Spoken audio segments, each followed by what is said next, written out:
Hadis 2406 dari seorang sahabat Nabi yang bernama Uqbah bin Amir. Ada ungkapan atau pesan indah Uqbah kepada anaknya. Beliau mengatakan, "Wahai anakku, jangan pernah ambil hadis dari orang yang tidak thiqah, tidak jujur." 3 pesan beliau. Yang kedua, apapun keadaanmu, apapun kondisimu, walau pakaianmu nanti compang-camping, jangan pernah berutang. Wah, ini pesan Uqbah bin Amir. Kalau kita, pesan kita lain kepada anak cucu, pandai-pandailah cari utangan, lah, kira-kira macam itu ya. Nah, kalau dia tidak, jangan berutang. Kemudian pesan yang ketiga, jangan menulis syair atau mendengar syair yang menyebabkan engkau lalai dari Al-Quran. Itu pesan yang viral, pesan orang tua kepada anaknya, yaitu Uqbah bin Amir kepada anaknya. Kita mau bahas hadis tentang suatu ketika dia bertanya kepada Rasulullah SAW. Qultu, aku bertanya, ya Rasulullah, man najatu, wahai Rasulullah, bagaimana mendapatkan an-najat, kelepasan, kesuksesan, banyak makna ya. An-najat, keberuntungan. Bagaimana cara agar seseorang itu bisa beruntung ya Rasulullah? Kata Uqbah bertanya kepada Nabi Muhammad SAW. Nabi jawab, kalau kalian mau beruntung, lakukan 3. Jadi 3 pesan ini mudah-mudahan kita amalkan, kita bisa aplikasikan dalam kehidupan kita. Yang pertama kata Nabi, amsik alaika lisanak. Hendaklah engkau amsik, imsak itu menahan lisan. Maksudnya mau berucap, pikirkan dulu baru diucapkan. Karena kata-kata itu sebelum diucapkan dia memang milik kita, tapi kalau sudah kita keluarkan dia milik orang lain. Kemudian memang lisan ini penting. Falyakul khairan. Kalau kita mau berucap, berkata-kata yang baik-baiklah, yang bermanfaat. Tidak pun harus bicara, juga ibadah dalam perkara lisan.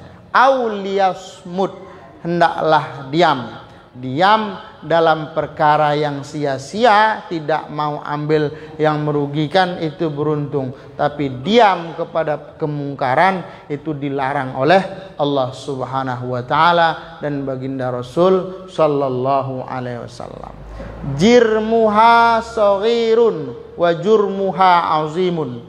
Kata para ulama bahwa lisan itu bentuknya kecil, tapi dampak yang disebabkan oleh lisan itu sangat besar sekali.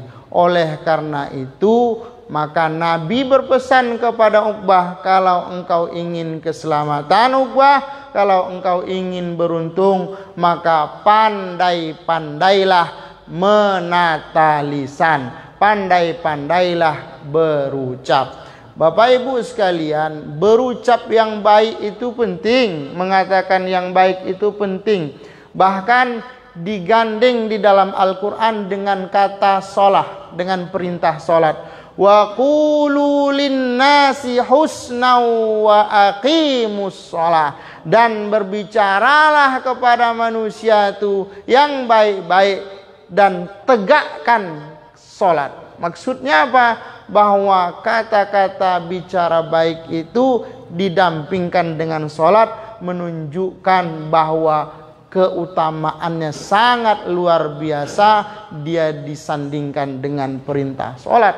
Maka Bapak Ibu sekalian, ingin beruntung, pesan Rasulullah kepada Uqbah ini kita aplikasikan dalam kehidupan. Itu yang pertama. Yang kedua kata Nabi kepada beliau, wal yasa'ka baitaka, dan hendaklah engkau melapangkan rumahmu. Maksud melapangkan ini bukan meluaskan, bukan meningkatkan, bukan rumah di mana-mana, bukan mengisinya dengan fasilitas yang istimewa, megah, kita tenangnya, bukan itu yang diperintahkan maksud hadis ini. Tetapi isi rumah kita dengan kegiatan yang bermanfaat, aktivitas yang positif. Seperti dalam hadis Nabi katakan, nawwiru manazilakum bis-shalah wa qiraatil Qur'an. Terangi rumah kalian dengan cahaya salat dan cahaya Al-Qur'an. Bapak-bapak, banyakkan salat sunnahnya, baik duha di pagi hari, tasbih di siang atau di malam hari, salat tahajud di sepertiga terakhir malam. Yang penting rumah itu isi dengan kebaikan, itu yang dimaksud. Atau kita punya rumah luas, kita tak terlalu ramai di rumah itu, di lingkungan kita anak-anak banyak, kita buat TPQ di rumah kita. Atau rumah hafiz Quran, itu juga memanfaatkan rumah kepada hal-hal yang positif yang diridhoi oleh Allah. Atau mungkin dengan cara lain, dengan mencari beberapa orang anak yatim, lalu kita letakkan mereka di rumah kita. Saya pernah khutbah di Kandis, di luar kota. Ada pengurus masjid yang memang suka merawat anak yatim. Dia ambil dari kecil, lalu dia rawat, dia sekolahkan SMP, SMA, dan sekolah pesantren. Lalu selesai sekolah, yang ingin lanjut kuliah boleh tinggal bersama di rumahnya, atau boleh tinggal di dekat kampusnya, ngontrak. Nanti kalau sudah habis anak yatim di rumahnya itu, dia cari lagi. Pokoknya di rumah dia harus ada anak-anak kesayangan Rasulullah Sallallahu Alaihi Wasallam. Mungkin dia pernah dengar Nabi mengatakan, khairu baitin fi muslimin baitun fihi yatimun yuhsanu ilaih. Sebaik-baik rumah orang Islam adalah rumah yang di dalamnya ada anak yatim, dan anak yatim itu diperlakukan dengan baik. Seburuk-buruk rumah orang Islam adalah rumah yang di dalamnya ada anak yatim tetapi tidak diperlakukan dengan wajar, tidak diperhatikan sandang pangan dan pendidikannya. Itulah rumah yang buruk dalam pandangan Islam. Jadi Bapak Ibu sekalian, kita bisa membayangkan banyak enggak aktivitas kebaikan di rumah kita itu. Kalau banyak, insya Allah kita termasuk dalam golongan yang kedua ini, orang-orang yang beruntung di hadapan Allah nanti. Yang ketiga, kata Rasulullah sallallahu alaihi wasallam, wabki ala khotiatik. Hendaklah engkau menangisi, menyesali kesalahan. Kita manusia pasti banyak salah. Sumyal insan lil insan likasrotin nisyan. Dinamakan manusia ini dengan manusia karena banyaknya lupa.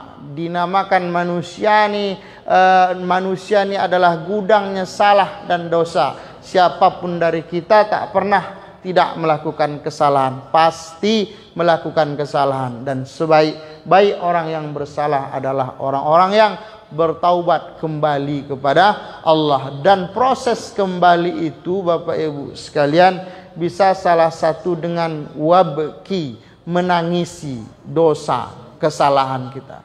Apa pentingnya menangisi itu? Karena kata Nabi, di akhirat nanti ada ainani, dua mata yang tidak disentuh api neraka.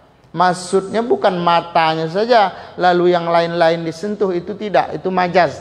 Min itlaqil ba'di wa iradatil kulli. Disebut mata tapi tujuannya semua. Bahwa nanti ada orang yang tak disentuh oleh api neraka. Siapa mereka? Salah satu dari yang kedua, ainun bakat min khosyatillah. Seseorang yang menangis karena rasa takutnya kepada Allah atas dosa kesalahan yang pernah dia lakukan. Kita sujud di tengah keheningan malam, lalu salam, beristighfar, minta ampun kepada Allah, membayangkan betapa banyak salah dan dosa kita, membayangkan, meyakini sesungguhnya rahmat Allah itu luas, lalu tiba-tiba air mata menetes. Setetes pun itu bernilai luar biasa nanti.